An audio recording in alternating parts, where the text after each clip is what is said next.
Olá pessoal, tudo bem? Galerinha, a gente continua essa semana aí na cronologia de História da Arte, falando agora sobre um novo estilo artístico chamado neoclassicismo, tá certo? O neoclassicismo, como o nome já diz, ele vem de novo, clássico, e ele faz alusão aí ao período clássico da Grécia e de Roma, onde a base ali, o centro da expressão humana era o próprio ser humano, né, como centro de tudo, a razão e alguns artifícios aí como a simetria, a própria beleza e o questionamento, né, a pesquisa, a pergunta sobre as coisas, né, sobre o mundo e tudo mais. No iluminismo, algumas pessoas elas reacendem essa ideia do ser humano como centro de tudo e principalmente como fatores predominantes e mais importantes a educação, a ciência e o estudo dentro de algumas áreas como matemática, geografia, a filosofia, né, que são os questionamentos totais, e a própria física até então. E com isso se cria uma nova ideia de saberes criativos como uma nova função, uma nova evolução para o ser humano ou para a sociedade humana. Isso se dá principalmente por conta de toda a degradação que acontece após a Primeira Guerra Mundial. Então isso é como se trouxesse força para o ser humano, de ele se reinventar, de ele pensar numa estrutura onde a razão ela seja maior do que a própria emoção. Emoção essa que causou então a destruição, a guerra, a morte entre os seus, e aí a ideia da razão que traz aí uma busca por questionamentos e por respostas para todos os motivos humanos e para essa evolução humana e da sociedade humana, tá certo?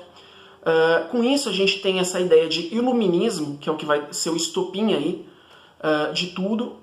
Alguns estudiosos dizem que isso já acontece, né, ele dá primeiros sinais ali já no Renascimento, e digamos que essa própria ideia de iluminismo tem a ver com essa luz nessas trevas que são consideradas como a ignorância e a falta de informação, a falta de sabedoria. O próprio nome já tem a ver com isso, né? Iluminismo vem de illuminis, que significa luz, e mais tarde a ideia é disseminada dessa forma, como a ideia de um novo século, o século da luz. E essa luz ela tem a ver com a informação, como a ausência das trevas, trevas essa que eles consideravam a ignorância, a falta dos estudos. Tudo bem? Dando continuidade, é óbvio que eles vão buscar no iluminismo a busca pelo equilíbrio, pela simetria, pela razão antes da emoção, né? É quando se questiona aí até onde o ser humano é um animal racional, né? E não um animal movido aí por instintos, como acontece aí na Primeira Guerra Mundial e depois, enfim, na Segunda Guerra, etc. E em tantas outras guerras e guerrilhas que a gente já viu aí ao longo da história. Mas nesse momento é uma ideia é um questionamento que se faz para tentar entender e para tentar tirar as pessoas dessas trevas que são a ignorância, o não questionamento, a não crítica e a não contestação das coisas, tá bom? Importante dizer que os grandes estopins aí para tudo isso são a Revolução Francesa e a Revolução Industrial, que são as marcas de tudo que vai determinar aí essa vontade das pessoas de quererem lutar por mais razão, por mais razão e menos emoção, tá bom? Importante dizer que antes do neoclássico a gente vem do rococó, a gente vem do estilo rococó, que é um estilo aí, um momento onde os nobres, a nobreza, a aristocracia, ela reina no sentido de poder descansar e viver do luxo, viver do seu dinheiro, enfim, sem produzir nada, né, para o mundo, para as sociedades. E antes disso, a gente tem o barroco, que é um grande momento aí de contraponto. O barroco é uma grande luta, na verdade, uma grande tentativa a todo custo da Igreja Católica da Idade Média de tentar a todo custo reconquistar os seus fiéis, que tinham se esvaído aí por causa da Reforma Protestante, né? Então esse barroco ele acaba sendo um estilo, né, um momento da expressão humana de muito pesar, de muita escuridão, digamos assim. E aí o iluminismo ele vem em contraponto. E o neoclássico ele é a resposta para esse novo pensamento que começa a surgir, tá certo? E aí essa corrente iluminista, ela começa a relembrar antes do Rococó o que aconteceu no Barroco, e ela começa a questionar esse poder da igreja, né? Os motivos pelos quais a igreja fazia tudo o que ela fazia. E aí começa a tentar como centro de tudo o questionamento, a crítica e a razão acima de tudo. Dentro desses fatores, se busca então aquela mesma ideia de equilíbrio, de simetria que se tinha lá na Grécia e em Roma. E aí com isso começam as construções as construções e os pensamentos, tá? Baseados nessa linha de pensamento da razão da Grécia e de Roma, né? Que é o estilo clássico, né? O movimento clássico lá de trás. E isso tudo começa a acontecer por volta do século XVIII na Europa, tá? E o grande reflexo de tudo isso são as construções com base nas ideias da arte clássica, e aí essas novas construções elas começam a aparecer. O que faz com que eles bebam, né, entre aspas, dessas construções ou dessas ideias, dessas teorias clássicas? Eles consideram, nesse momento aí do século XVIII, os europeus consideram que esse tipo de pensamento clássico, racional, da era clássica, da arte clássica, ele era perfeito. Ele era extremamente o estopim aí da evolução humana, né? Ele representava o estopim do que era ser humano. Por isso eles buscaram nessas fontes aí, na era clássica, na arte clássica, eles buscaram a base para reiniciar tudo isso, tá bom? Importante dizer que todas as estátuas construídas a partir de então, elas começam a ser baseadas nas técnicas aí da era clássica, de Grécia e Roma, assim como os pensamentos e tudo mais. Eles vão ter como base o equilíbrio, as proporções, a simetria e todos esses conceitos aí que eram presentes na era clássica. Importante dizer que eles buscam nessa era clássica também a ideia do porquê os materiais utilizados. Então eles começam a usar como base principal, como o mais utilizado até então, o mármore branco, porque eles percebem que, assim como na era clássica, o mármore branco ele vem com essa ideia, esse símbolo aí de pureza, de essencial, né? De nada a mais, nada que extrapola o essencial, o objetivo, o real, o básico, tá? Aí a gente também tem a questão do mito, né? Que é um mito ocidental associado ao branco, que é o mito da pureza. Então o branco ele vem com ele carrega todas essas associações, né? Com a pureza, com o santificado, com o que é melhor, enfim. Então tudo isso vem para essa mitologia aí, né? Desse arquétipo do branco ser melhor em todos os sentidos. Nesse momento eles enfatizam isso também nas construções do neoclassicismo, bebendo dessa fonte que era a era clássica ali, que virou a base para eles construírem uma nova ideia de mundo a partir do século XVIII.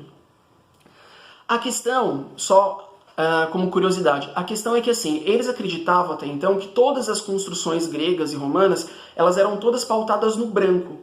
E aí vem de encontro ao que eu falei para vocês, que isso na verdade é uma mitologia da cultura ocidental. Porque muito disso se deve à Igreja Católica também, tá? Por quê? Porque mais tarde, alguns arqueólogos descobrem, eles abafam, e mais tarde eles contam que muitas dessas estátuas gregas em templos, em lugares amplos, né? Como as grandes praças da Grécia e tudo mais, e até de Roma, essas estátuas, na verdade, elas eram extremamente coloridas. E eles eram com um colorido extremamente vibrante e cheio de muitas variações de tons ali. Então essa construção do branco clássico, do branco melhor, do branco imponente e tal, isso a gente entende mais tarde que é um grande mito aí, desse momento da Idade Média da cultura ocidental. Tá certo?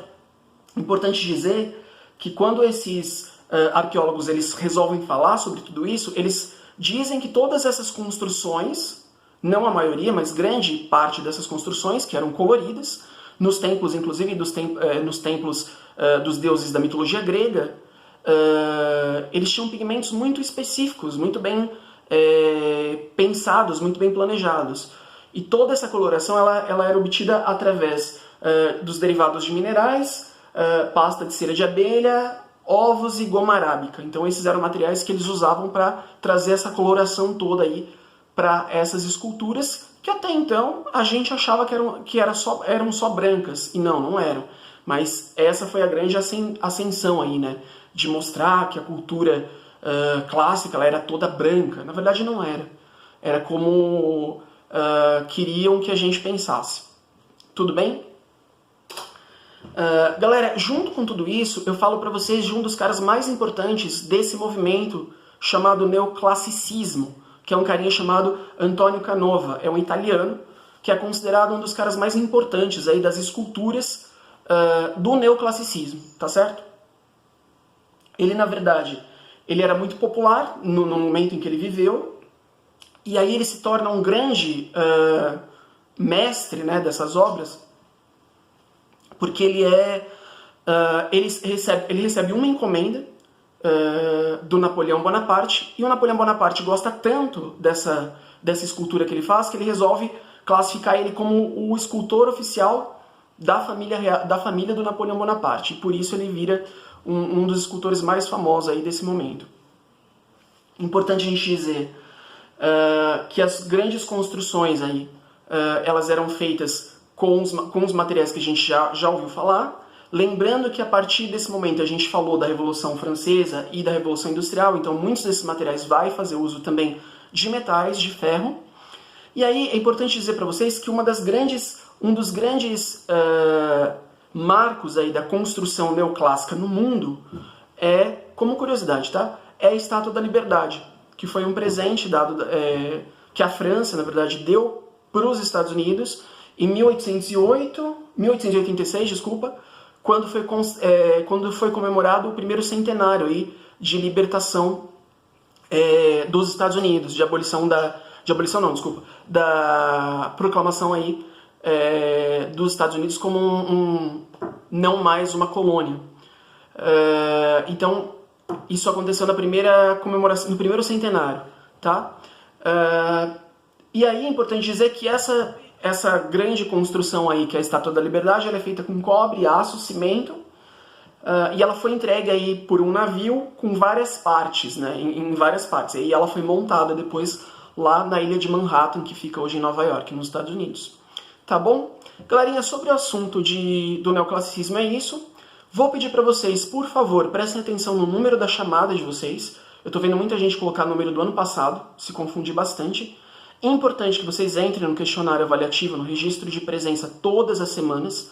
Esse registro de presença ele tem um caráter de frequência mesmo, né, de registro de frequência, e responder aos questionários de pontuação para vocês, tá bom? A gente se encontra na semana que vem. Bons estudos a todos e um abração.